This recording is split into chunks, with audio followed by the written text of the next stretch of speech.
pale nyumbani. Happy Sabbath. Ni saa ya kipekee, tunaenda kuanza ibada yetu ya siku ya leo, na yule atatuongoza katika ibada yetu siku ya leo sio mwingine ni pastor wetu wa district, Pastor Daktari Otwera. Kwa hivyo hapo nyumbani mahali huko, tunakukaribisha kwa njia ya kipekee, ikiwa tunaanza mkutano wetu na wimbo namba 20. Mungu wetu yeye mwamba, kimbilio taabuni. Let's sing. Mungu wetu yeye mwamba, kimbilio taabuni, msaada penye shida, uliye karibu sana, mwamba wetu kutupumzisha, ni kivuli kuburudisha, yu mwongozi katika njia, kimbilio taabuni, msi wetu ficho kwetu, kimbilio taabuni, siku zote uwe boma lililo karibu sana, mwamba wetu kutupumzisha, yu kivuli kuburudisha, yu mwongozi katika njia, kimbilio taabuni. Tunaomba. Mtakatifu, mtakatifu Baba wetu aliye juu mbinguni, ni wakati wa kipekee Baba, tumesema ni asante kwa njia ya kipekee. Umetuongoza usiku kucha mpaka umeona ni vyema wakati kama huu tuinua jina lako tukiwa hekaluni hapa. Baba, utukufu wako kwa njia ya kipekee, tumesema ni asante sababu umetuongoza kila mmoja wetu mpaka tukafika. Ni wakati na kabidhi mchungaji mkononi mwako, ikiwa anaenda kunena na wana wako. Mungu wetu, tunaomba wewe ndiye uonekana ndani yake na ubariki kwa njia ya kipekee. Hata nasi tukiwa pale nyumbani, Mungu wetu, bariki kila mmoja wetu kwa njia ya kipekee, ni katika jina la Yesu tunaamini. Amen. Karibu.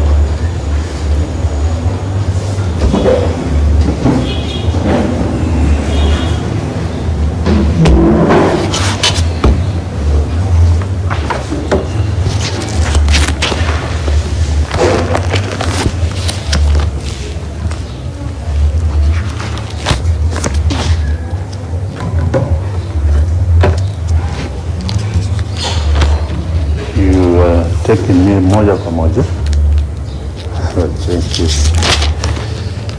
Asante. Nashukuru sana mzee Richard Ayomo kwa kunipokea na kunikaribisha. Nawashukuru pia nyote ambao mmenialika kupitia kwa mzee Boniface Owaga.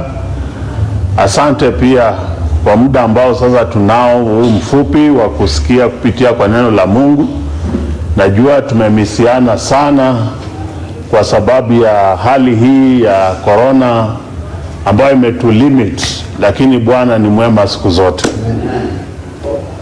Unayenitazama, ninasema Bwana asifiwe sana. Pamoja na hayo pia na kutamkia baraka sabato ya leo katika jina la Yesu.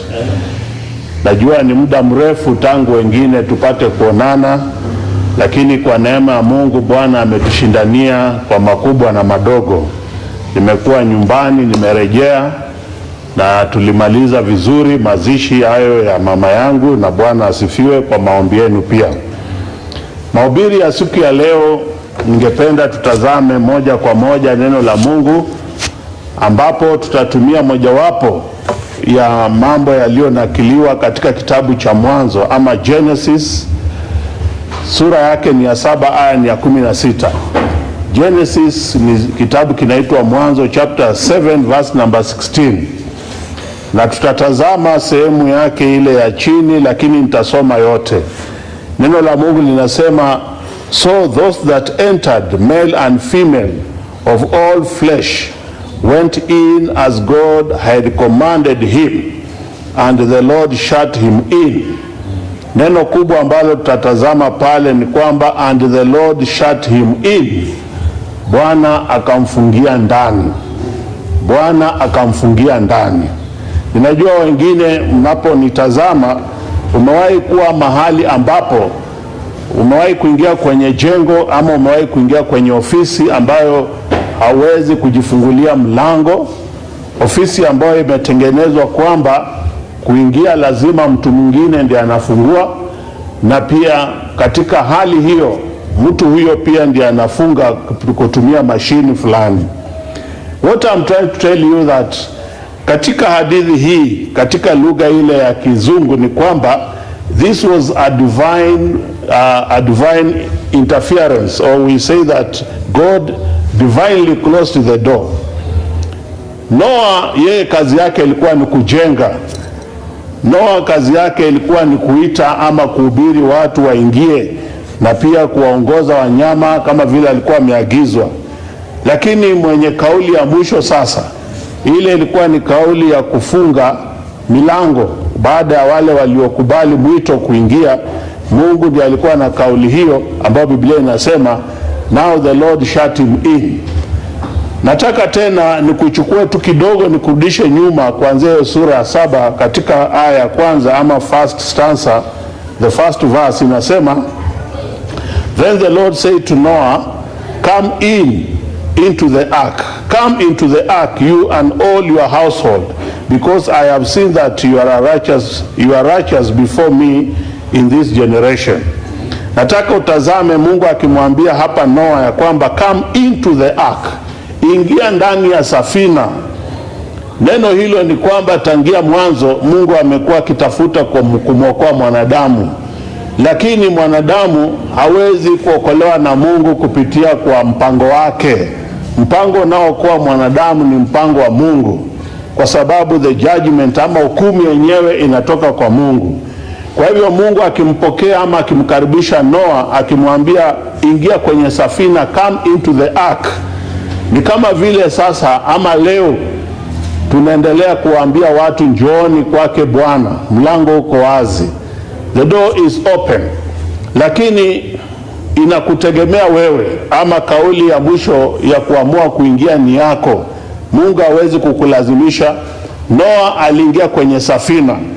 Kama vile pia tumetangulia kusoma ile aya ilikuwa ya kutuongoza, ni kwamba pia the same God or God himself decided again after every person had entered, the animals plus the family of Noah, it is the same God who closed the door.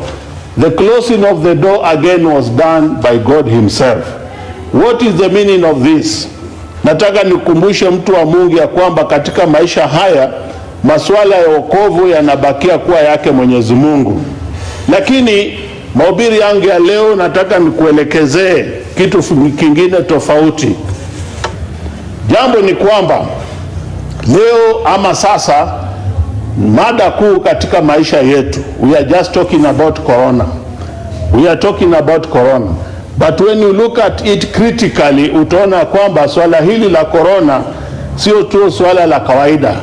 There is something about tunaweza kujifunza kupitia kwa jambo hili, ya kwamba kwanza Mungu alikubali ama ameruhusu tupitie katika kipindi hiki kigumu sana cha homa hii ya corona, ambapo watu wengi tumebakia na maswali kuliko majibu.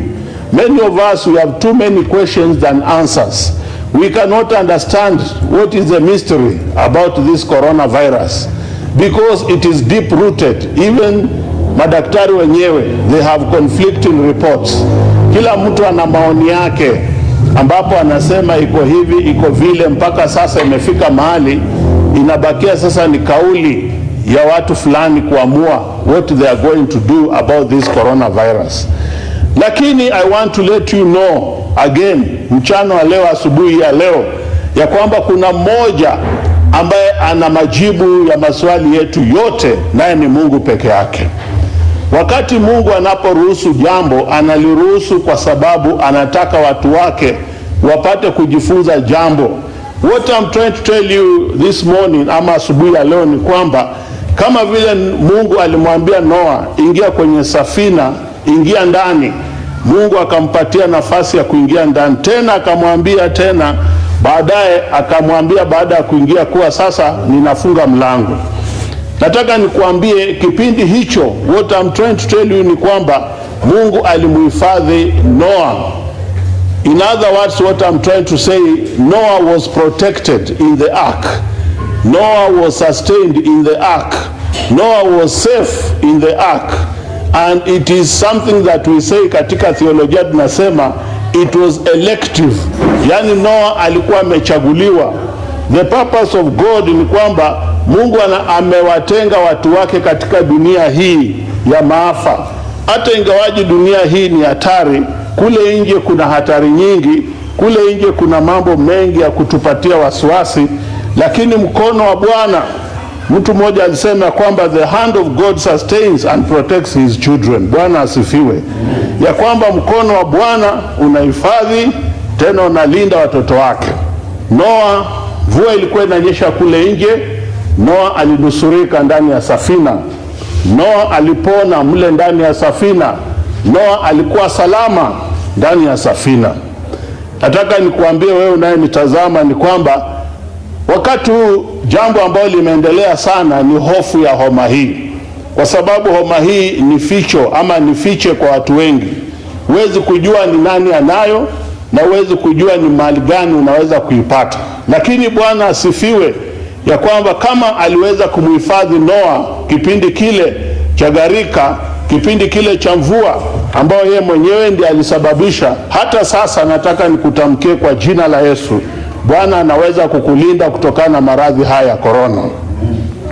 Mkono wake ni ule ule uliyemhifadhi Noa akamfungia kwenye safina. Na Biblia inaniambia kwamba maji yalitawanya ama yalitawala kwenye nchi, kwenye uso wa nchi kwa miezi mitano, 5 good months. Ukisoma aya hiyo ya 24, neno la Mungu linasema and the waters prevailed on the earth 150 days. Ukigeuza hizi siku 150 ukitafsiri ama ukibadilisha kwa miezi, ni miezi mitano. Miezi mitano maji yakiwa yametanda juu ya uso wa nchi, Noa akiwa mle kwenye safina, Noa akiwa yuko kule tu ndani ya jengo hilo la safina. Nataka nikuambie hivi sasa tunapoongea, najua tangia tulipoanza kupewa hii lockdown tukapewa curfew, sasa inaelekea miezi mitatu. Inaelekea miezi mitatu. Leo tunatarajia, ikiwa ni mapenzi yake Mwenyezi Mungu, kiongozi wetu, rais wetu Uhuru Kenyatta labda atalegeza, lakini wengi tunaomba alegeze. Lakini hata akilegeza hii mambo ya curfew ama akilegeza haya maneno, je, korona itakuwa imelegezwa? Hapana. Korona itakuwepo tu, itakuwa iko kwenye hewa, itakuwa popote pale.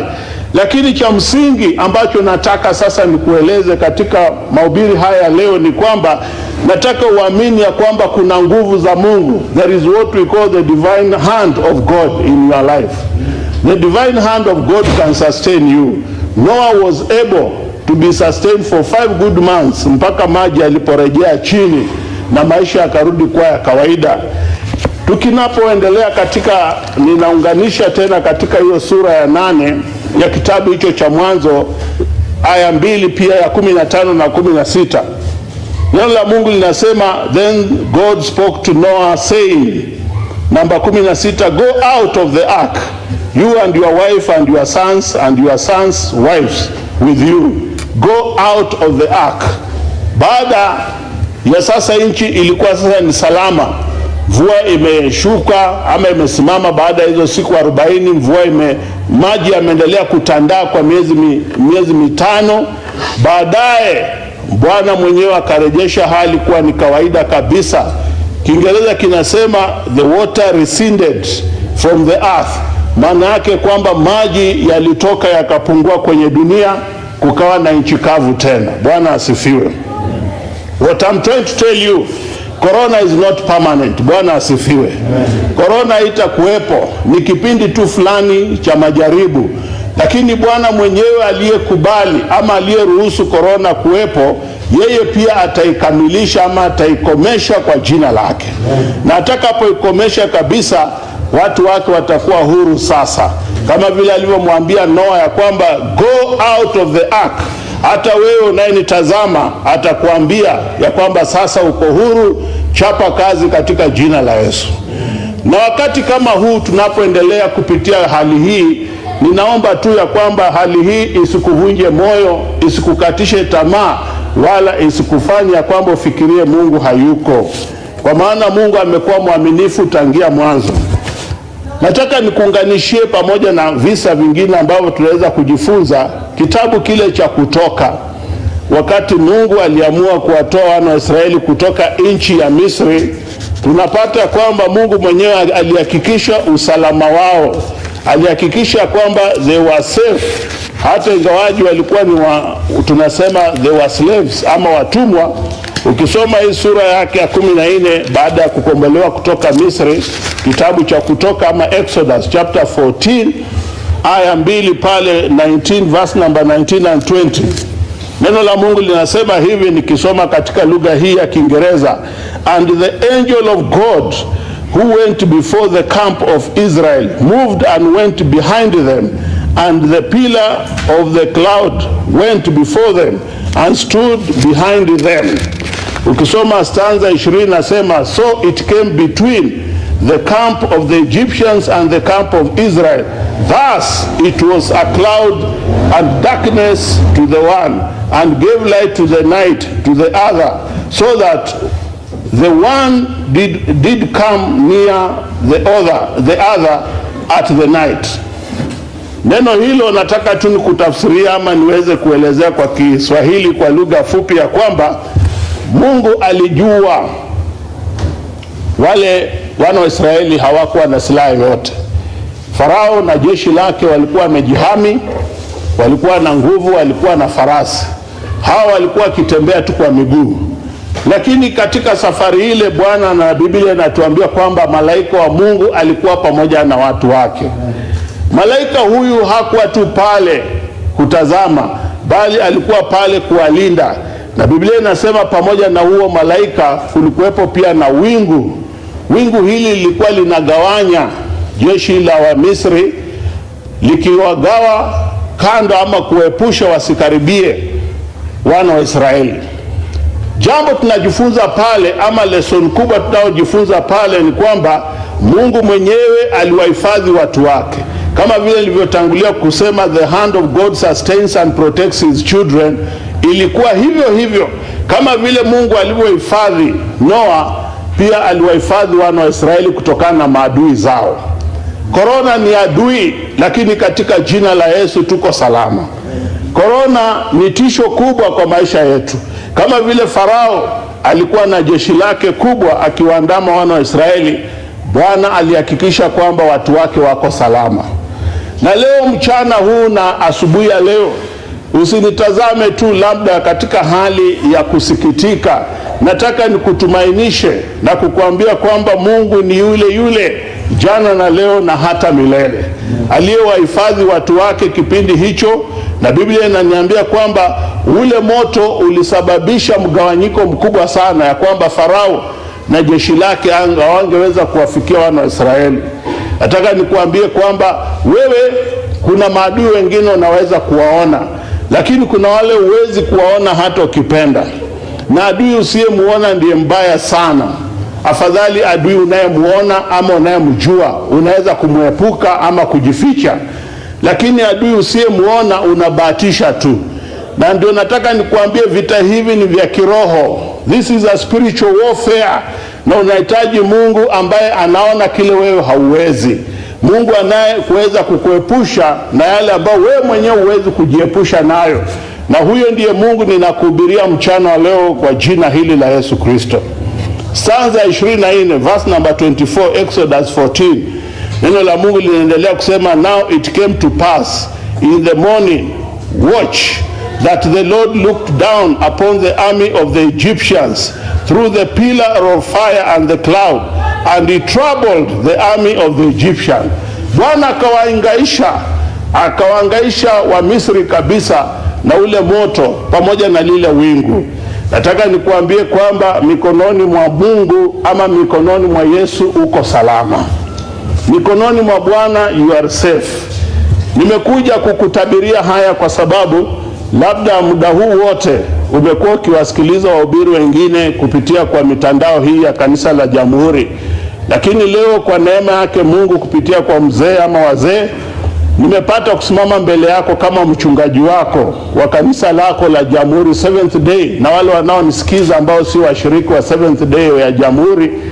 Lakini neno kubwa ambalo nataka nikuambie, tunamtumikia Mungu ambaye ana uwezo juu ya nguvu zozote, hata nguvu na mamlaka ya giza.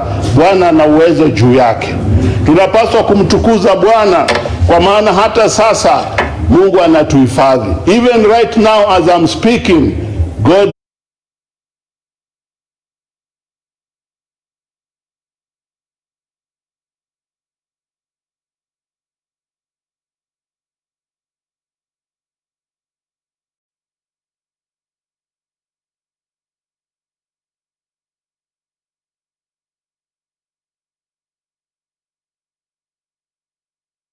is shielding you from all the dangers and the risks that you may not be seen in your life. You might think that you are doing your part. Yes, you can be able to wear a mask. You can put on a mask. You can even put the distance which we have been told by the government. But the person with the final say, yule anaweza kukulinda kwa yale usiyoyaona, it is God alone, who is the author and the finisher of your faith. I want you to trust in him. I want you to believe in his name.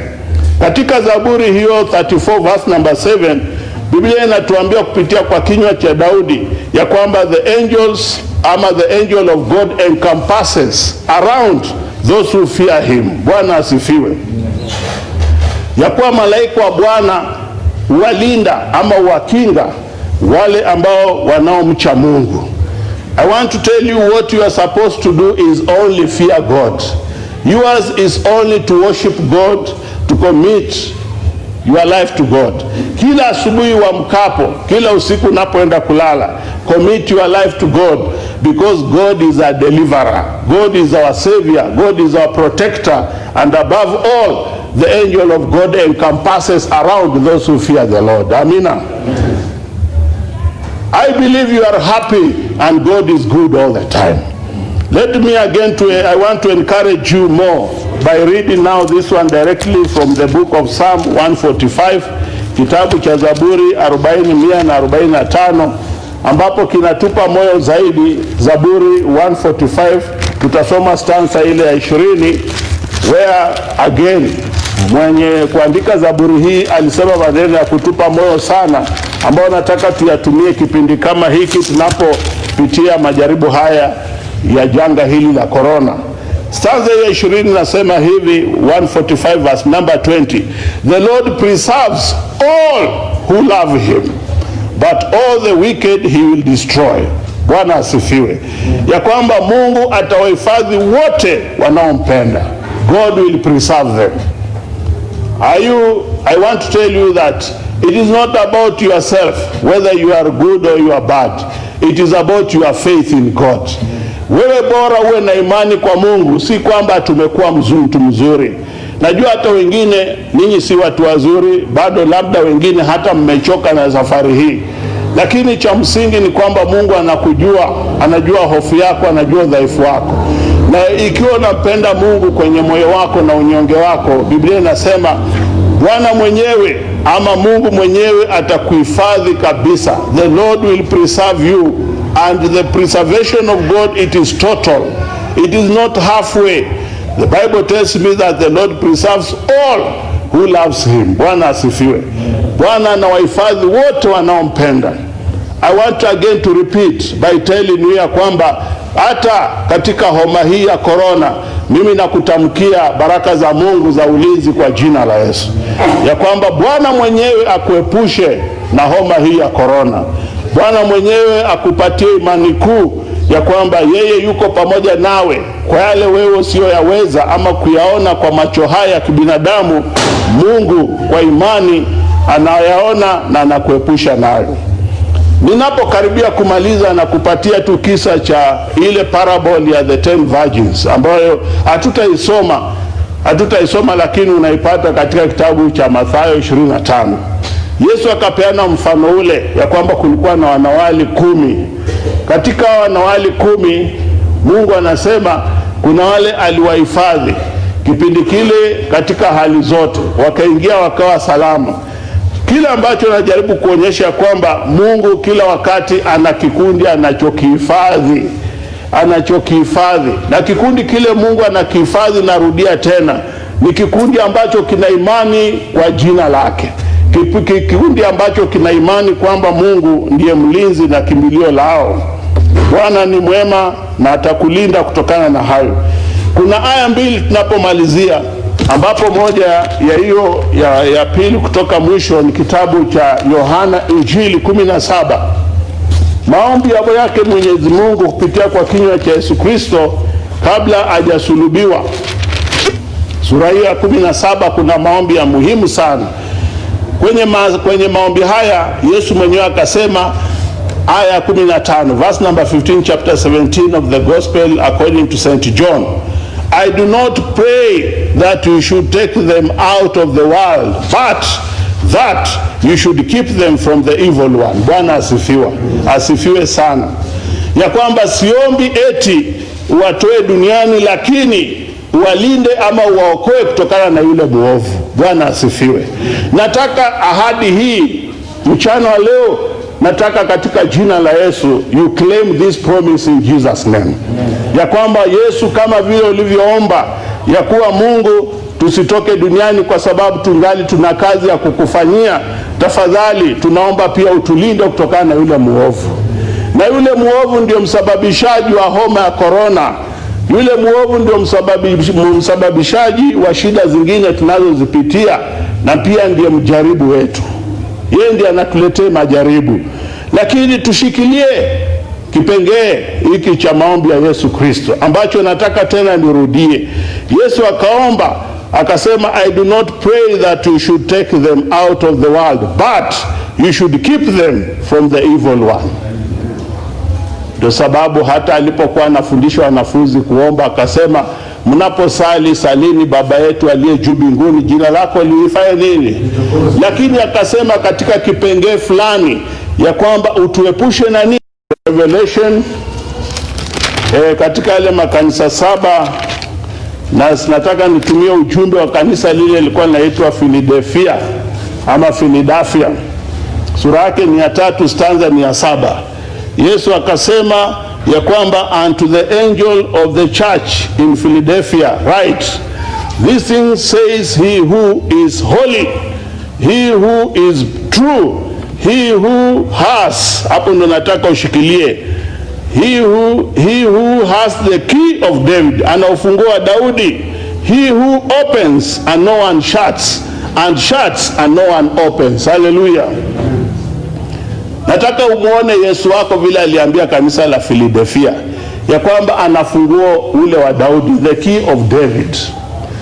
Let me tell you, some of us maybe you don't understand with this key. The key of David, it is the key of authority. Maana yake kwamba ufunguo wa Daudi ni ufunguo wa mamlaka. Yesu alipofufuka alisema kwamba nimepewa mamlaka wapi? Juu mbinguni na wapi? Duniani. I have been given power, I have been given authority in heavens and also where? On the earth. This power is not only to go and preach, it is power even to stop the plans, the evil plans of Satan in Jesus name.